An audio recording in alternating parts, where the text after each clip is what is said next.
नमस्कार। आप देखना शुरू कर चुके हैं आई इंडिया और आई इंडिया के साथ इस समय ऑनलाइन रूप से जुड़ चुके हैं मोहाली से विधायक शशांक त्रिवेदी।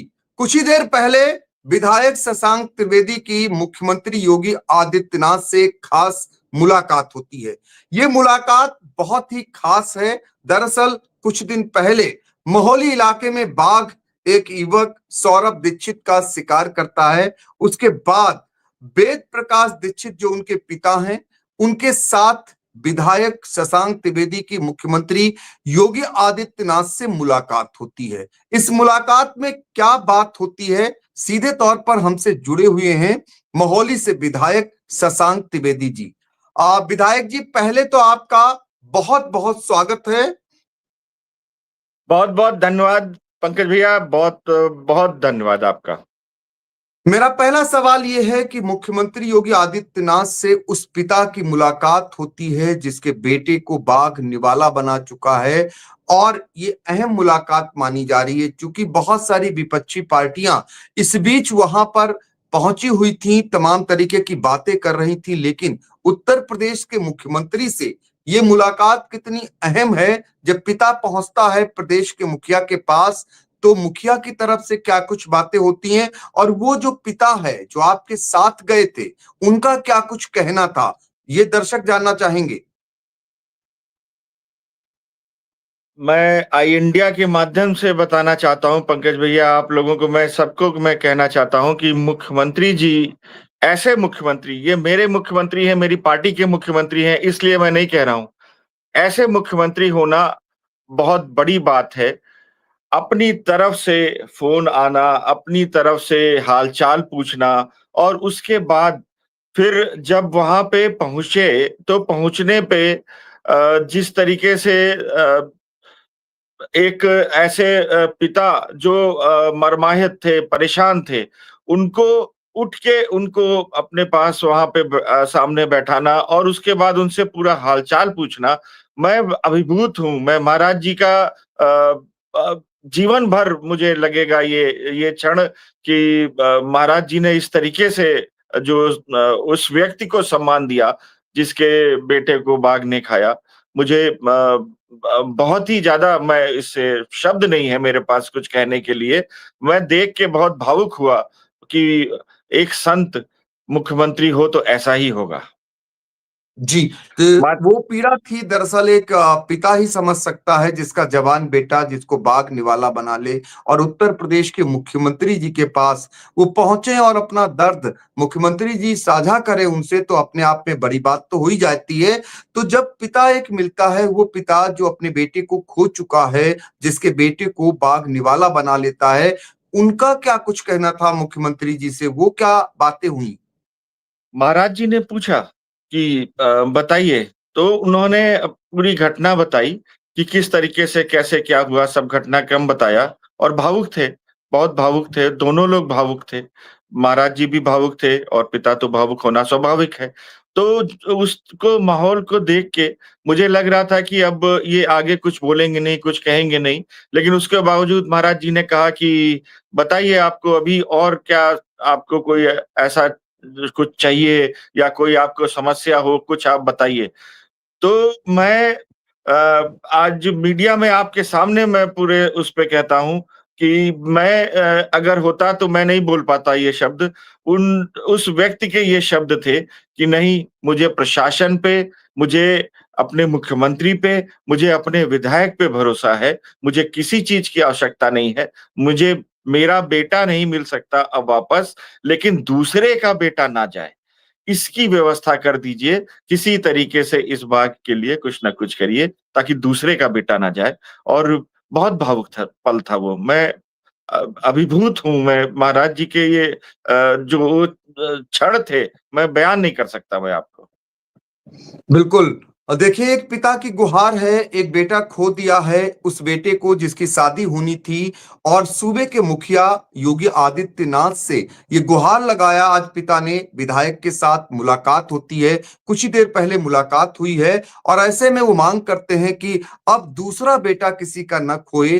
वो बाघ जो आतंक का पर्याय बना है, जो उनके बेटे को खा गया, उसे जल्द से जल्द पकड़ा जाए। तो ये बात जब गुहार लगाई तो मुख्यमंत्री जी की तरफ से भी कोई जवाब आया होगा? महाराज जी ने कहा कि नहीं आप चिंता ना करिए, बहुत शीघ्र और पूछा उन्हीं से पूछा बजाय हमसे भी बात कर रहे, उनसे पूछा कि क्या अभी वन विभाग की टीम सक्रिय है, प्रशासन सक्रिय है कि नहीं, क्या चल रहा है? तो उन्होंने सब बताया कि नहीं हमारे विधायक जी कॉम्बिंग कर रहे हैं, निकल रहे हैं, हमारे प्रशासन पूरी तरीके से है, ड्रोन वहाँ पर है। फिर उसके बाद हमसे महाराज जी ने कहा कि क्या-क्या व्यवस्थाएँ हो चुकी हैं, कितने कैमरे लगे हैं, ड्रोन से कितने बजे से कितने एक-एक बारीकी जानी, कितने बजे क्या हो रहा है, किस तरीके से हो रहा है। हमें सलाह दी कि आप ठीक है, आप निकल रहे हैं, अच्छी बात है, जनता के लिए, अपने क्षेत्र के लिए आप जागरूक हैं, बहुत अच्छी बात है, शाबाशी दी उन्होंने। लेकिन उन्होंने एक चेतावनी भी दी कि थोड़ा सतर्क भी रहिए, आपकी अपनी टीम को बोलिए, सतर्क रहें और जागरूकता वहाँ लोगों में फैले, इस बात का भी ज़रूर से ध्यान रखिए कि जागरूकता रहे। तो हर चीज़ को बारीकी से महाराज जी पूछ रहे थे। महाराज जी ने उनके पिता से जब वो थे तो उनसे पूछा कौन-कौन है परिवार में, क्या स्थिति है, किस तरीके से पालन-पोषण मतलब एक-एक बारीकी बात करी उन्होंने कि जैसे कोई बड़ा घर का व्यक्ति बातें करता है और महाराज जी पूरी तरीके से दुःख में शामिल थे। मुझे ये समय तो नहीं है लेकिन मुझे कहते हुए गर्व होता है, खुशी होती है कि हमारे मुखिया ऐसे हैं, हमारे प्रदेश के नेता ऐसे हैं, हमारे सदन के नेता ऐसे हैं, जो सबका बड़ा भावुकता से ध्यान रखते हैं। मुझे आज अपने मुख्यमंत्री जी पर गर्व है, मुझे अपनी पार्टी पर गर्व है, मुझे गर्व है इस बात का कि मोहाली में ऐसे व्यक्ति भी हैं कि जो इस घड़ी में भी धीरज नहीं खोते हैं और पूरी अपने भावुकता के बावजूद भी अपनी बात बड़े ढंग से बताई महाराज जी से पूरी बातें उन्होंने कहीं और मुझे उम्मीद है मैं बेटा तो नहीं दे सकता लेकिन उनका घर का सदस्य बन के मैं जो भी कर सकता हूँ, जीवन पर्यंत इस परिवार के लिए मैं करूँगा। विधायक जी जब ये घटना होती है, जब सौरभ दीक्षित को बाघ निवाला बना लेता है, उसके बाद एक आप सोशल मीडिया पर आपका एक पोस्ट होता है जिसमें आप धैर्य बनाने के लिए आप अपील करते हैं इलाके के लोगों से। तो क्या हुँ। जब ये घटना हुई, घटना के बाद आपको डाउट था? क्या ऐसी भी बातें आज मुख्यमंत्री जी के सामने हुई हैं कि वहां पर जब बॉडी पहुंचती है तो उसके बाद कोई क्या विरोध प्रदर्शन की तैयारी थी या हाँ, कोई उसका उकसाने था की तैयारी उसकी थी? था महाराज जी ने कहा कोई और समस्या कोई बात जब नहीं तो इन्होंने बताया, मुझे भी इतना नहीं पता था। मुझे कुछ हल्का-सा आभास था, प्रशासन की तरफ से कुछ हिंट थे, कुछ हमारे अपने लोगों के तरफ से कुछ सूचना आई थी, तो एक लग रहा था कि कुछ ऐसा कुछ हो सकता है। लेकिन आज इन्होंने बताया कि एक राष्ट्रीय पार्टी के प्रदेश अध्यक्ष आए, उन्होंने कहा कि आपको शव को सड़क पे रखना चाहिए था। बड़े-बड़े लोग आए, मैं किसी को लूँगा, उन्होंने सब महाराज जी को बताया आज। उन्होंने कहा लोगों ने कहा कि इसको सड़क पे रखिए, सड़क जाम कर दीजिए, आपको मुआवज़ा मिलेगा, ज़्यादा से ज़्यादा मुआवज़ा मिलेगा, लोग आएँगे आपके यहाँ, आपको सहानुभूति मिलेगी। लेकिन मैं सलाम करता हूँ उस व्यक्ति को, उन्होंने साफ मना किया और चूँकि उनके भाई और बेटा जो जो बेटा खत्म हुआ उसका भाई और उसके चाचा वो नहीं पहुँच पा रहे थे, तो इसलिए रात भर रखा और अगले दिन सुबह उसको उनको उन्होंने दाह किया। तो म लोगों ने उसको ये बना दिया कि अब ये धरना प्रदर्शन होने जा रहा है, सड़क पे जाम लगेगा और उसको जश्न मनाने की तैयारी चल रही थी। मुझे शर्म आती है ऐसे लोगों पर। मैंने कहा पहले भी कहा कि जो आए और आके इतने वरिष्ठ हैं, इतने अनुभवी हैं और आके बोल गए कि वीडियो शूट के लिए अरे भाई कोई भी जाएगा, कहीं जाएगा, उसकी अगर फ़ोटो खिंचती है, तो वीडियो शूट के लिए नहीं होता है। क्योंकि धर्म में भी हमेशा महाभारत में मैंने अपनी माँ से गीता में सुना है, उन्होंने उसमें लिखा हुआ है, अहिंसा परमो धर्मा और ये सबने पढ़ा है, अहिंसा परमो धर्मा और हर जगह लिखा रहता था आज तक की सरकारों में। लेकिन पूरा श्लोक कभी नहीं पढ़ाया गया। मेरी माँ ने पूरा श्लोक मुझे पढ़ाया है, अहिंसा परमो धर्मा, धर्म हिंसा तथैव च। यानी धर्म की रक्षा हेतु हिंसा आवश्यक है, वहाँ हिंसा भी धर्म है। तो अगर जी। शस्त्र मैंने उठा लिया, तो उसपे कोई इनको ऐतराज़ नहीं होना चाहिए। और शस्त्र उठा के मैंने किसी की रक्षा के लिए शस्त्र उठाया है, उस पे अगर इतना ऐतराज है, तो मैं कहता हूँ, मुझे गर्व है इस बात का कि मैं रक्षा के लिए बार-बार शस्त्र उठाऊँगा, जिसको जो कहना हो कहे। मुझे अपने मुख्यमंत्री जी पे अभिमान है, मुझे अपने प्रधानमंत्री जी पे अभिमान है। मैं उस पार्टी को अब गर्व महसूस करता हूँ उसमें रहने पे, जिस पार्टी ने मुझे ये संस्कार दिए। मैं अभिभूत हूँ, मैं बहुत आज मुझे देख के लगा कि महोली की जनता, महोली के लोग जिस तरीके से मेरे लिए और आपस में एकजुट हैं। ये सुन के मुझे जब उन्होंने बताया कि कहा गया कि धरना करिए, सड़क पे जाम करिए और उन्होंने मना किया और अगले दिन अपने बेटे का दाह किया, तो मुझे लगा कि नहीं, महोली में अभी इंसानियत है और चाहे लोग लाख कोशिश कर लें, लाख निचले स्तर की राजनीति कर लें, लेकिन महोली में कोई घुस नहीं पाएगा ऐसा व्यक्ति और महोली की जो सम्मान है, महोली की आत्मा, महोली का जो एक एक एकता है, वो कोई तोड़ नहीं सकता।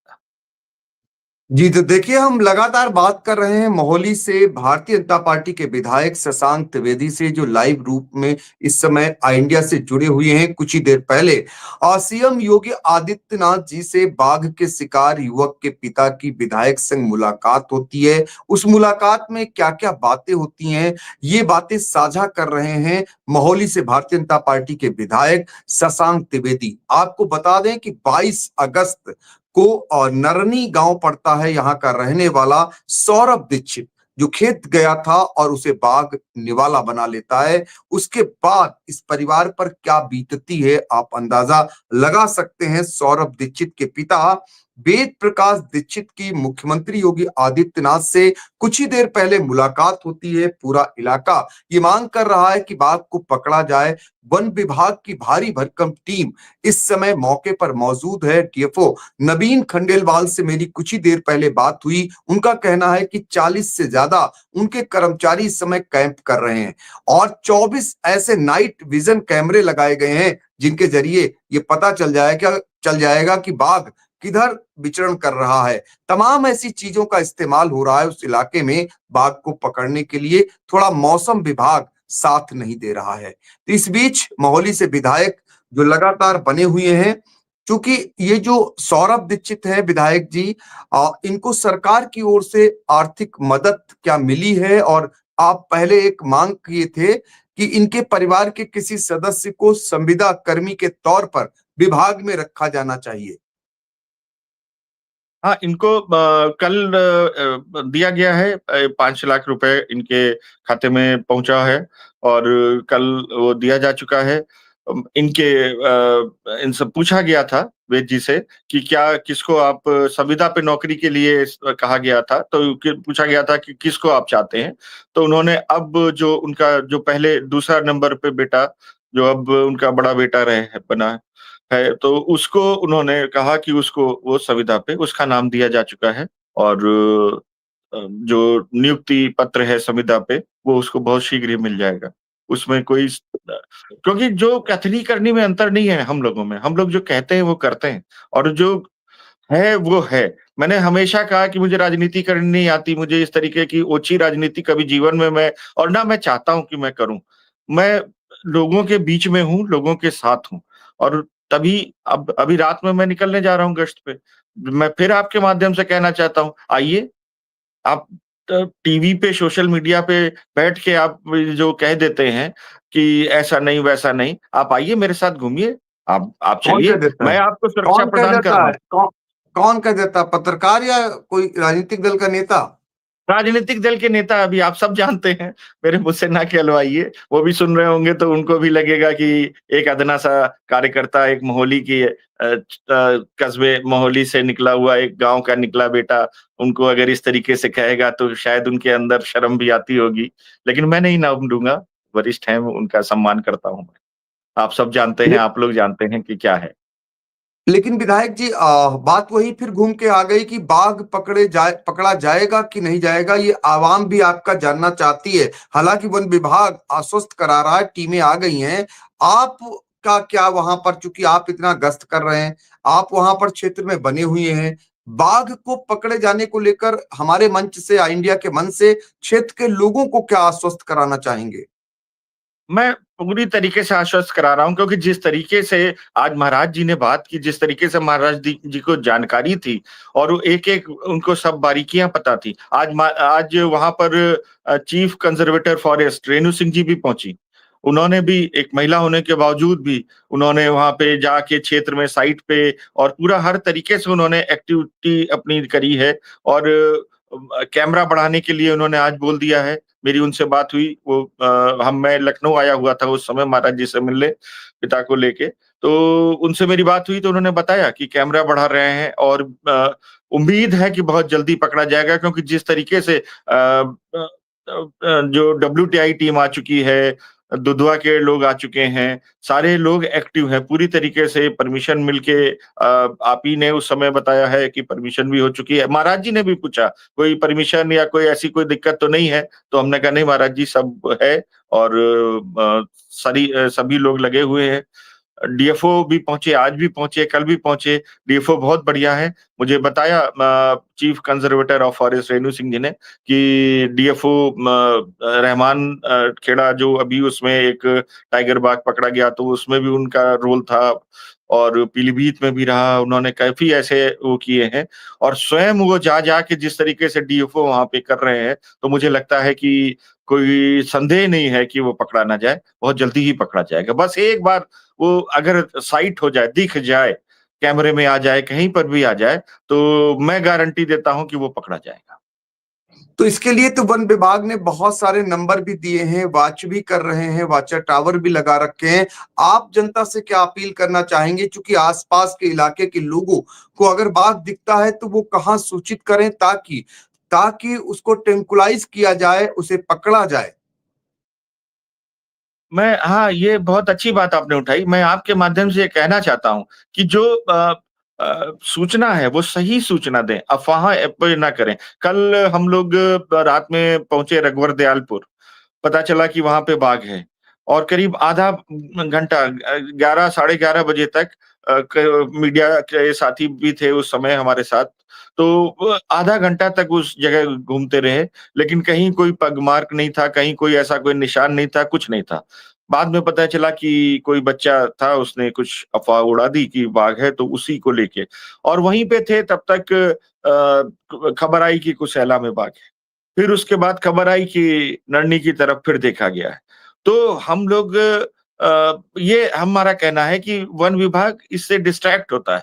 एक ध्यान बँटता है कि इधर से उधर, उधर से उधर और अगर सही पे कोई किसी को है, उसकी सूचना दे, व्हाट्सऐप करे, तुरंत उसकी फ़ोटो अगर हो पा रही है या नई फ़ोटो हो पा रही है, सही सटीक खबर है, अगर उसको तो तुरंत बताए और मुझे उम्मीद है कि अगर सही खबर आती है, तो पकड़ा जाएगा। पकड़ने में कोई दिक्कत नहीं है। हमारे पास सारे संसाधन हैं, सारे चीज़ें उपलब्ध हैं। ऐसा ड्रोन जो थर्मल ड्रोन है, जो मिलिट्री आर्मी वालों के पास होता है, उस ड्रोन से हो रही है। उसमें काफ़ी मीटर पे ऊँचाई पर जाकर जो सरकारी जो अनुमन्य है, उतनी ऊँचाई तक ड्रोन उड़ रहा है और वहाँ से वो नीचे की सारी लोकेशन देता है। मैंने स्वयं उसको देखा, आपके कॉरेस्पोंडेंट ने भी उसको देखा कि एक-एक बारीकी, चींटी भी अगर ज़मीन में टहल रही है तो उसका उस पे थर्मल ज़ोन पे आ जा रहा है और फिर उसके बाद नीचे उसको उतार के देखा जा रहा है।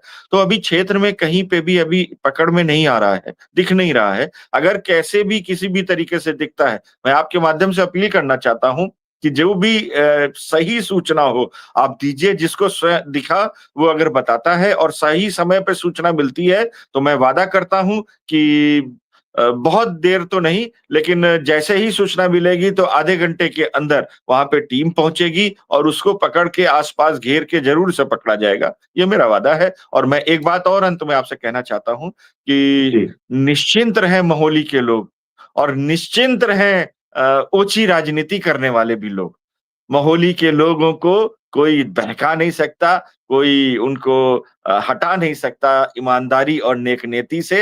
ये सब ओछी राजनीति कहीं और करिए जाके, यहाँ करने की ज़रूरत नहीं है आपको। मैं बड़ों का सम्मान करता हूँ और उस सम्मान के साथ मैं कहना चाहता हूँ, स्वागत है मोहाली में, आइए, भाईचारा बनाइए, इस तरीके से लोगों को चारा ना बनाइए। मैं यही कहना चाहता हूँ आपसे बिल्कुल, और अंत सीतापुर में के महोली के बाघ के आतंक की गूंज उत्तर प्रदेश के मुख्यमंत्री योगी आदित्यनाथ तक पहुंची। उस पिता की गुहार मुख्यमंत्री योगी आदित्यनाथ तक पहुंची। क्षेत्र की सारी बातें विधायक शशांक त्रिवेदी के माध्यम से मुख्यमंत्री योगी आदित्यनाथ तक पहुंची और ऐसे में पिता ने कहा है कि अब दूसरा कोई सौरभ दीक्षित न बने। मुख्यमंत्री जी बाघ का इलाज कराइए और मुख्यमंत्री जी की तरफ से यह आश्वासन भी दे दिया गया है और ये आश्वस्त कराया जा रहा है क्षेत्र के विधायक शशांक त्रिवेदी जी की ओर से कि कोई चिंता न करें, बाघ पकड़ा जाएगा। गलत सूचना न दें, अफवाह न फैलाएं, सही सूचना दें। वन विभाग की टीम डटी हुई है और बाघ को वो पकड़ेंगे। और उनके बंदूक उठाने को लेकर जो बातें हुई उसका भी आपने जवाब दिया। तो फिलहाल सर आप आई इंडिया से लाइव रूप में जुड़े, आपका बहुत बहुत धन्यवाद। बहुत बहुत धन्यवाद पंकज भैया, बहुत बहुत धन्यवाद।